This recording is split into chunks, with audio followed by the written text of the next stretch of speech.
አኮኩሉ ፋሚሊ የመረጃ የምክርና የአውታረ መረብ መድረክ ነው። ለእናንተ ጠቃሚ የሆኑ መረጃዎችን በጤና፣ በትምህርት፣ በንግድና በተለያዩ የማህበራዊ ጉዳዮች ይዘላችሁ ይቀርባል። ዲፓርትመንት ኦፍ ጀስቲስ ሆምላንድ ሴኩሪቲ 2026 አዲሱ ህግ ምን ይላል መሰላችሁ?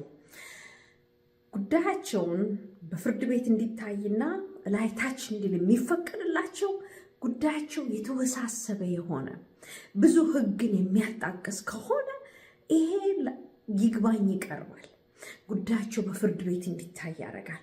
ግን ሌሎቹ ስትሬት ፎርዋርድ ቀጥታ ከሆነ ወደዚህ ወደ ይግባኝ ፍርድ ቤት እንዳመጡት ነው ያደረገው።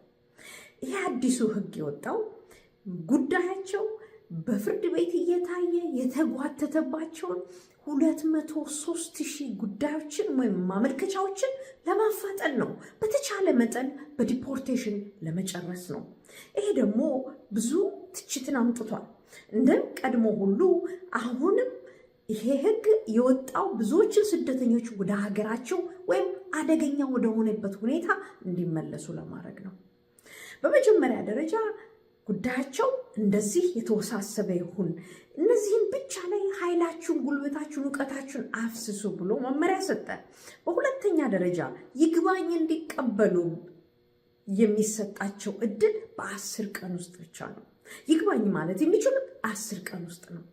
ጠበቆቻቸው ደግሞ ያላቸው 15 ቀን ብቻ ነው።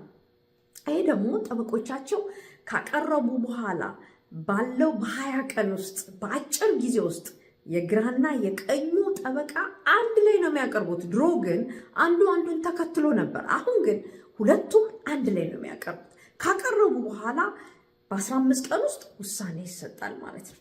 ዲፖርቴሽኑ በዚህ አይነት መልኩ ይፋጠናል።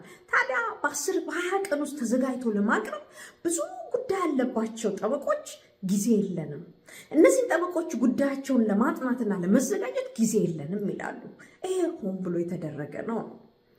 ምክንያቱም ጠበቆች ለመዘጋጀት ጊዜ የላቸው፣ ስደተኞች ደግሞ እነሱን ጉዳይ ለጉዳያቸው ለመዘጋጀት ጊዜ የላቸው፣ ከጠበቆቻቸው ጋር ለመገናኘትም ጊዜ አይኖራቸው።